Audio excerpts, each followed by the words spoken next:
All right, perfect. Hi, morning, everyone.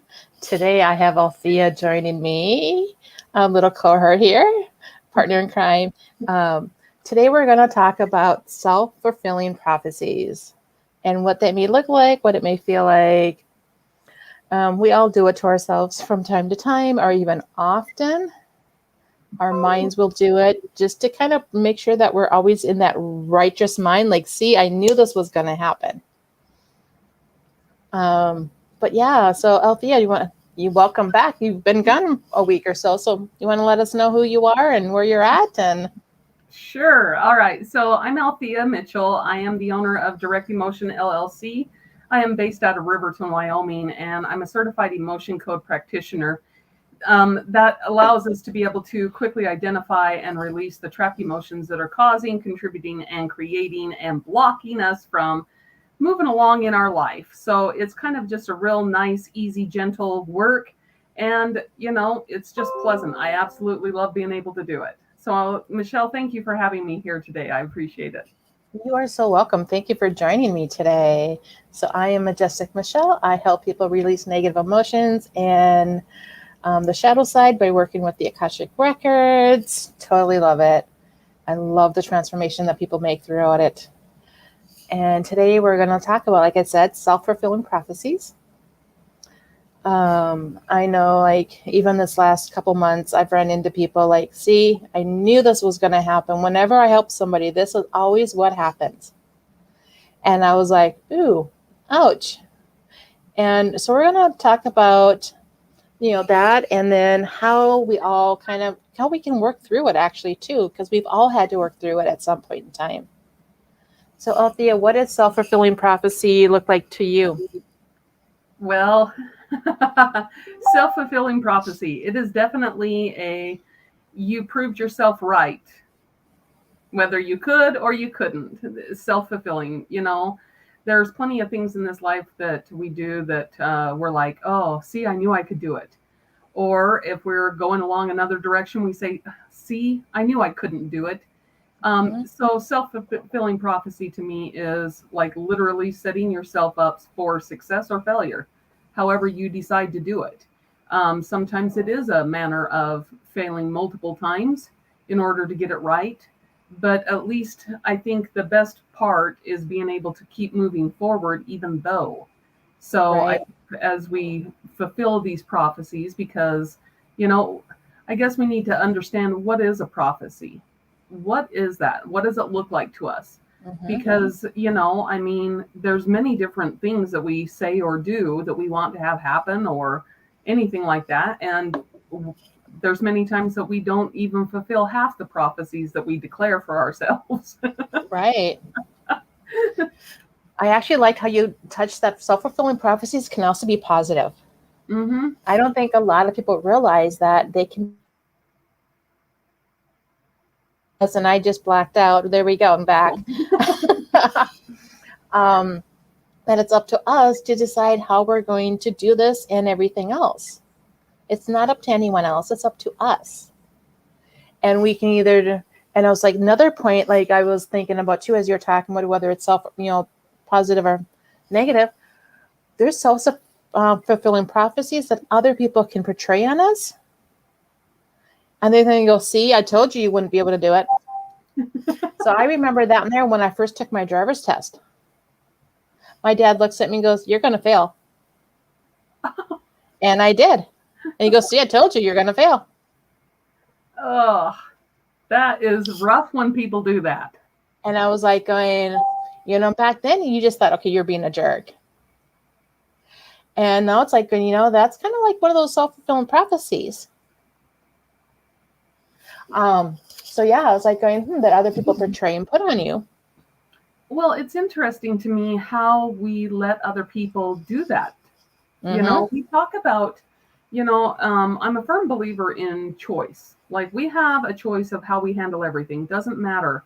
We can choose our reaction. We can choose our non reaction. We can choose which path to take, when to turn around, when to change course. Like we have that ability for choice. Mm-hmm. And, I too am just as guilty in the past of letting people affect how I proceeded forward. Because it was like, you want to do everything, that you can to have success. And sometimes that success is that needing to belong. And so Mm-hmm. then we start doing things and we act in behaviors and ways that necessarily aren't right for us, but it's because we've heard other people say, oh, you should do this. Oh, you should do Right. that. Or I wouldn't put up with that, and that kind of stuff. So it's amazing how we let other people affect us when we're doing stuff, right? Mm-hmm. So how do we get out of that? So how I get out of it is that I learned how to connect to my own self and really go within to figure out what is right for me and what is not right for me. Because if it's not right for us, then we need to just let it go. So, and I heard one time that respect was listening to what people had to say and then deciding whether or not it was right for you. I think that's So it great. wasn't doing what they told you to do. It's figuring out whether that was right for you or not. I think that's beautifully stated. And so ever since then, I was like, okay, when I hear something, see it, I go in and go, this is right for me. This is not right for me. But it also took me a while to actually figure out what that all meant also. Because for me in my childhood, when you're dealing with trauma day after day after day, those small little phrases that are said like that, you don't catch on until you start to heal. And you're ready for it. So it's and those that came back in my memory one time, and I was like, ooh, yeah, I need to start checking in with myself to seeing if that is right for me or not. I think that is perfect because, one of the most challenging things I think that we all face is learning how to trust ourselves. Mm-hmm. Because, we get thrown for loops all the time, and that self fulfilling prophecy is, oh, see, I couldn't do that. Oh, maybe I better not listen to myself. Ooh, maybe I don't know what I'm doing. Right.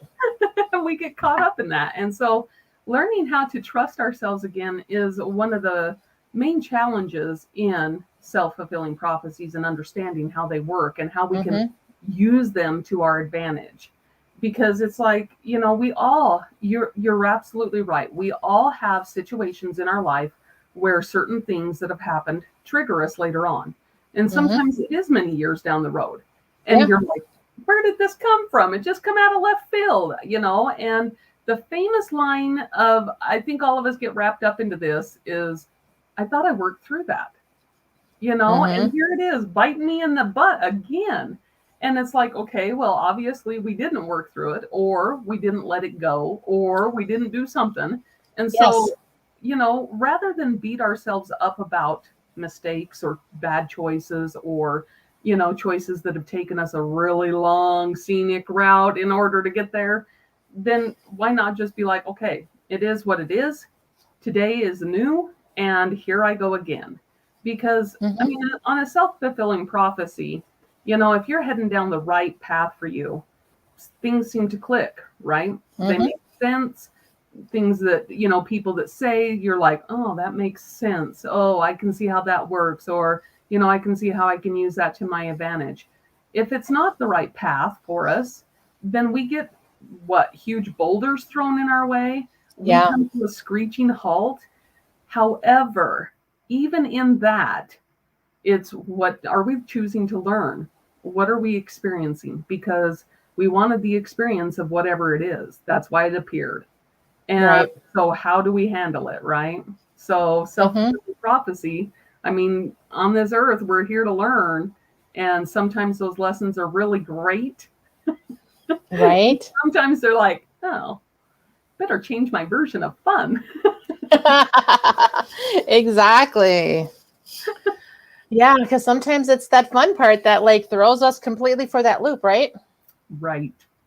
Well, and how do we get out of that funk? Because, it's really easy once we start kind of backsliding or sliding down the slope, or how do we jump out of that snowball that starts rolling, right? Sometimes you got to find those friends that say, hey, you got to quit this. This is what's happening. And you're going to go into this little slide if you don't stop it. Right. Even though those friends are the ones that we don't ever want to hear from, right? Because they're the truth of the honest. But we have a tendency when we're in that space to find those people that are going to keep us there. And we think they're the friends because they're listening to us. But yet all they're doing is listening and agreeing with us, which keeps us in that self-fulfilling prophecy of being right. Right. I agree. And sometimes being in that righteousness space is not right. I agree. Well, I've come up with a new slogan over the last couple of weeks that's been kind of rolling around in my brain. And I'm trying to change my perspective to, you don't have to be righteous, or I'm sorry, you don't have to be right. You just need to be righteous. Because most of the time, if you're doing the righteous things, then it's always going to uplift and encourage and build. I like that. Yeah, when we're set on being a right, then it's like we go into defense. We go into, this place where we feel like we constantly have to fight for our position in life. Right. And, we shouldn't have to feel like that, and so in kind of, getting new perspectives, it is about changing the perspective that you have now. And that's the freedom of choice. You can do it at any moment. Right. And sometimes it's not easy to do. Sometimes it is really quite painful to change that perspective because, well, old beliefs are called that for a reason. Right? That is so true. It's like hanging on to your favorite t-shirt, I mean, I have a sweatshirt that has a little funny face of a guy going, and it says, don't wanna. And I still have that sweatshirt. Now that sucker is like 15 years old. You can almost see through it. It doesn't matter, but I love that sweatshirt. Like, it is just comfortable. It sometimes mottos my day. But it's just kind of like, how do we get rid of something, And my husband teases me all the time. Right. He's like, just wait. One of these times when you go out shopping, I'm going to go into your closet. I'm going to throw it away.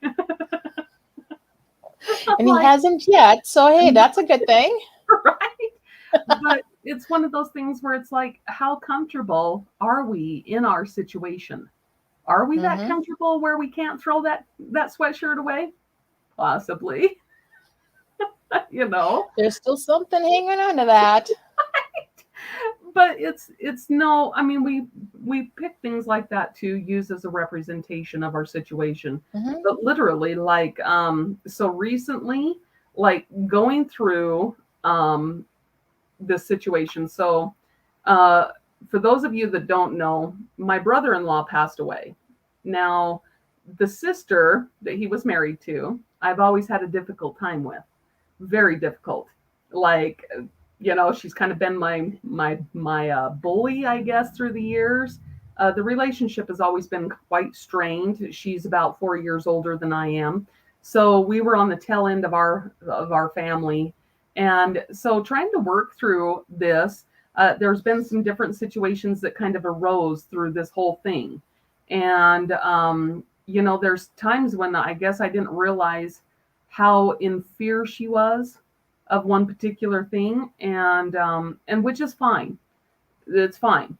But I felt myself getting very, very irritated and very, very angry. And finally I had to just stop and be like, okay, what really about this is making me so angry? I don't want to stress the relationship any further. I've been working diligently to heal it, and I don't want it to backslide. So how do I keep going forward in it? And, because it's like, you can feel it coming into a self-fulfilling prophecy of, see, she's always like this. We're always like this. This relationship is never going to change. And why am I trying? And I'm sure she feels the exact same way. If you talk to her, right. I'm always trying. She's not receiving, that kind of thing. But it's like getting into this, then it's like, basically coming to the solution of it's really time to move on from it. And I can forgive her for whatever I thought she did wrong to me.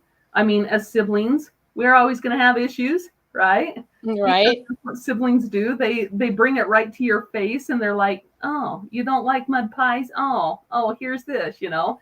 We have a way of doing that as siblings. And it's to help us grow. Sometimes it is to see if we're going to be triggered like we were.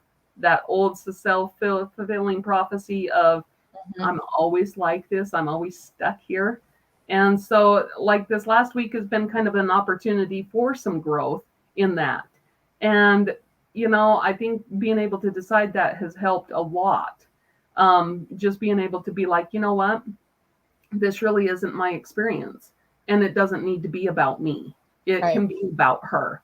And so, shifting that focus to like, oh, yeah, I guess it doesn't need to be about me. I don't always need to be the center of attention. That Mhm. really helped kind of get out of that self-fulfilling prophecy of this relationship is never going to change. Right. So I feel like taking those kind of steps, I mean, we all do it. Maybe you're doing it a different way, Michelle, Mhm. in a different situation. But it's like we have these opportunities. That's why they keep getting presented to us to see if we are going to continue down that path of which self-fulfilling prophecy, either I can or I can't, is going to be Right. happening. So Mhm. that's kind of my take on that. What are your thoughts? So no, I mean, completely, because I know I raised, like, my brothers and I, we constantly always fight and bicker. We show each other the worst. But I also think that's also the dynamic of the household we grew up in, because we were not raised to support each other. Right. We were raised to see everyone's faults and to tear people down. And so, it's like this last summer when I was there, I was like, I'm just done. I can't do this anymore. Right.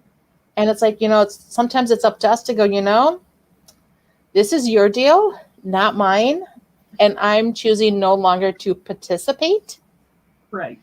Because my two kids, they get along great. They are like best buds, but they were also taught how to encourage each other and to bring each other up versus to look at their faults. Well, how many of us like being called out? Right? Nobody likes it. I mean, Mm-hmm. there isn't one person that be like, oh, I just enjoy when people point out all the mistakes I make on a regular basis. I just thoroughly enjoy it. Right. It's like you're like going, seriously, like, am I really that bad of a person that you can't find anything good about me? Right. It makes you start to wonder sometimes. And then it's like, when it's always the same people, then you kind of go, okay, maybe it's you and not me. Right. If it's a bunch of different people, then I'd be going, okay, there's something here I need to look at. Mm-hmm. But if it's always just that same person time and time again, kind of gonna go look at and go, hey, maybe it's them. Right. Maybe it's not me. Well, and how do you determine? How do you determine you're in the middle of a self-fulfilling prophecy? I think one of the key things you need to ask yourself is who is the most common factor in what's going on? Mm-hmm. Because if there is something that you're not enjoying and it keeps happening, then who's the most common factor? Right? Right. Exactly. And we have to either come to the conclusion that you're right, either we're done participating in that and that everything that's tied to it or around it or surrounding it is just done. We are Mm-hmm. done with it. It's called removing your hand from the door jamb so that you can quit slamming it, right? Ooh, that would hurt time and time again. Well, That how many vigil was times, like, ooh, ouch. but how many times do we do that? We're like, Right? Exactly. so it's like when we get into this, who is the most common factor? All right. Mm-hmm. Do we enjoy what's going on? Yes or no? It's a simple yes or no question. It's not Right. well, sometimes I do. Either you do or you You do. don't. Maybe it's me that's offline for a second. Okay, now say that. No, I've blacked out a few times here and there. But then the third thing that you can say is, okay, what is this that I need to actually look at and change? Is it Mm-hmm. a thought?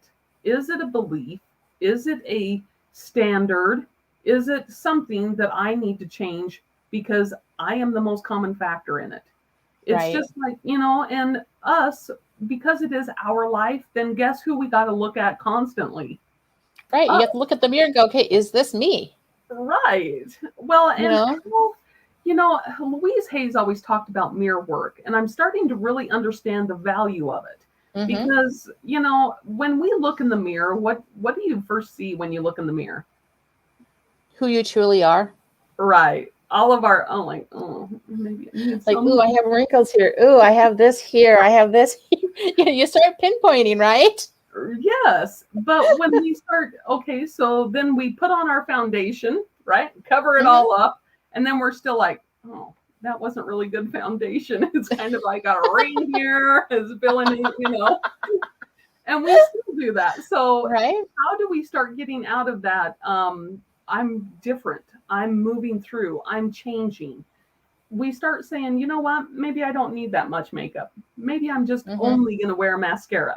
I'm going to Right. highlight my best feature, and this Mm-hmm. kind of stuff. Maybe, there are women that I really admire that they're like, I have to have my lipstick on. It doesn't matter what else is going on. As long as I have my lipstick on, I'm set for the day. Right. And I always think, isn't that interesting? Something so simple that makes all the difference in the world, that helps build them up. And so when we're Mm-hmm. looking in the mirror, it is important, like Louise Hayes says, to look in the mirror and say, I love you. Because you see your reaction immediately when you're Yeah. like, I love you. Right. Otherwise, that you feel it, and you're like, that's that instant feeling like, ooh, wait a minute, maybe I don't. Right. Well, and we all go through those periods where we really love ourselves and sometimes we only like ourselves and all of that kind of stuff. And it Mm-hmm. really does feed into those self-fulfilling prophecies of success or Right. non-success, Mm-hmm. and it is a trial and error.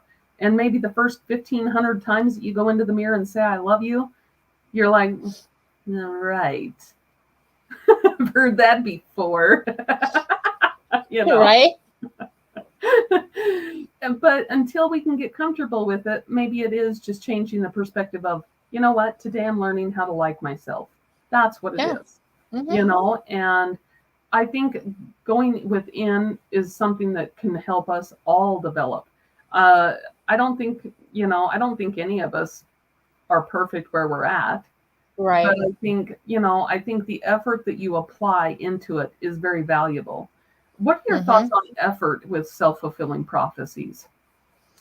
With self-fulfilling prophecies, with effort, some people put a lot of effort into making sure that self-fulfilling prophecy comes true. Mm, Like they go out and they find those people that are going to go do what they want to have done to them. mm-hmm. Otherwise, that they maybe put in some effort to look for that opposite person. And when that person, like that energy comes up that says, hey, this is what you're going to get. And they're like, nope, it's not what I want. Right.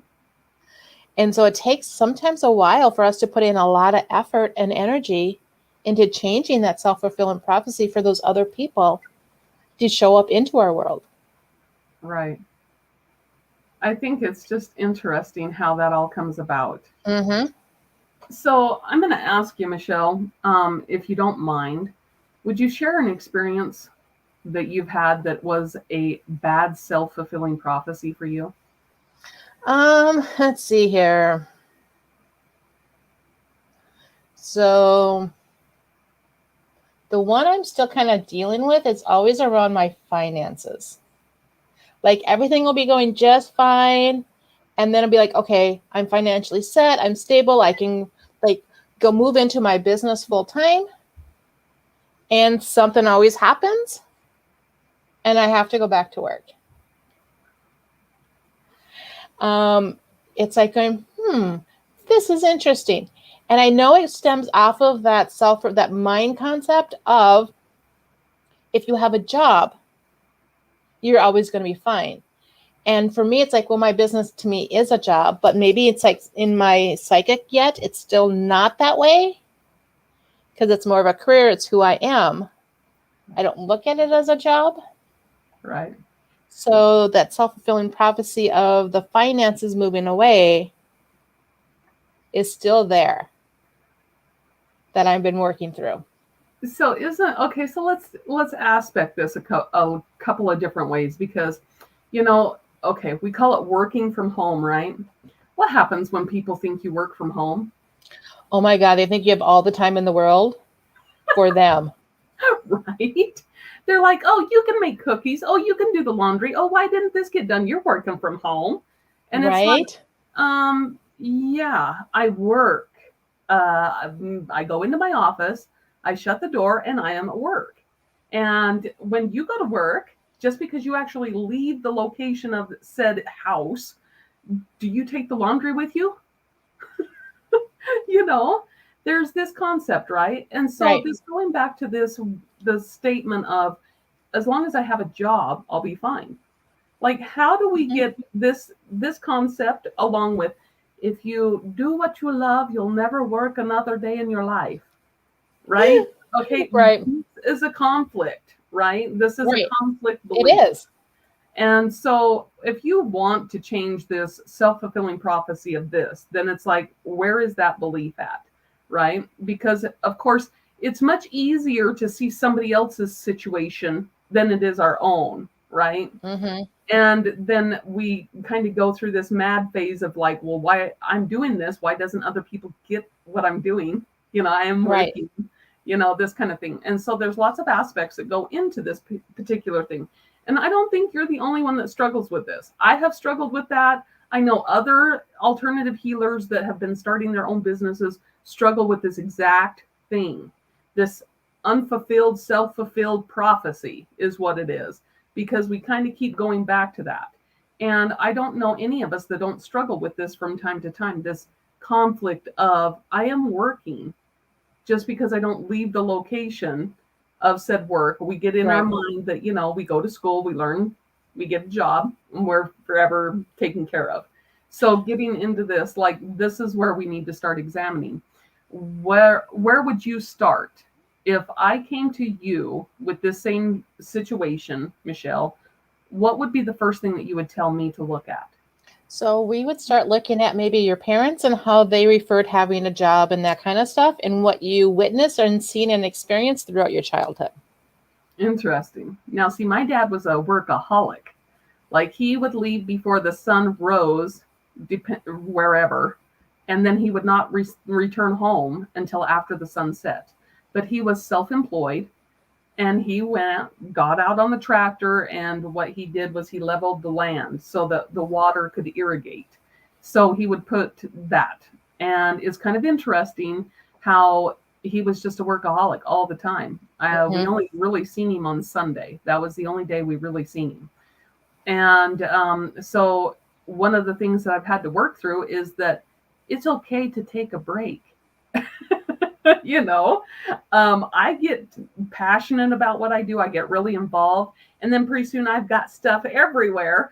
And I'm like, and it's 6 hours later, and I'm like, I guess I should go get something to eat. But so we all have different aspects of this work Hmm. that are self fulfilling prophecies that are being needing to be worked through so that they can be accomplishments on the good side of self fulfilling. Right. So looking at the parents and the whole workaholic syndrome, because I know that I'm not the only one alone in that situation. Many parents worked, like Hmm. whatever thing you want to add in there. But how do we start healing from that? So we kind of go into and we start releasing like some of those emotions. We even within the Akashic records of like for me, some of it is like around my childhood and having to help my older brother with his paper route and not getting paid. So when you're helping out family and they have a job, even though it's self-employment, it's like, oh, you might not always get paid. That's what I learned. And, I was like going, this is interesting. So I kind of went in. It's like it's all about like owning your own self-worth too. Mm-hmm. We got to take a look at that when it comes to like income and your self-fulfilling prophecy around your jobs. Like, what do you feel like you're worth? Right. Well, okay, so there is this aspect of, one of the things that a lot of people get challenged with, especially in what we do, is, this has been like a time tell argument, is why are you charging for the healing when it comes from, God? Why are you charging for it? Shouldn't you just give it for free? Okay. Um, this is a major conflict because Mm-hmm. do you drink milk? Well, did you milk the cow?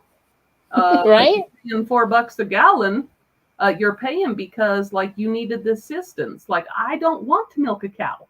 I'm willing to pay the $4 for the gallon of milk. Right. When it comes to this kind of stuff, we pay somebody to learn how to do what we are doing. We paid for that. We paid for the time, the energy, and all that kind of stuff. And then And there's I'm sure the same for right, you as it is for me, that, when you're working your programs and all the thing, you've actually done it on yourself to actually know what works, what doesn't work, how to avoid complete energy chaos. mm-hmm. I mean, these are skills that are learned, not really taught. You have to figure them out for yourself and how they work. Well, and isn't it interesting? I mean, because like there are times when I do free sessions for people. There's times, but as the business owner, I get to choose when that is. Mm-hmm. And I do believe in paying a tithe. And so my free sessions are kind of my tithe in a way that accounts for however it is coming back to me. Because I think you do have to give a little bit, but Mm-hmm. I don't think you should have to give away everything. I Right. think being able to find that balance, is very, Mm-hmm. very important. And so, like working through this aspect of, sometimes we just help each other out and we don't get paid for it, that kind of devalues us. It teaches us that we're not as valuable as we should be.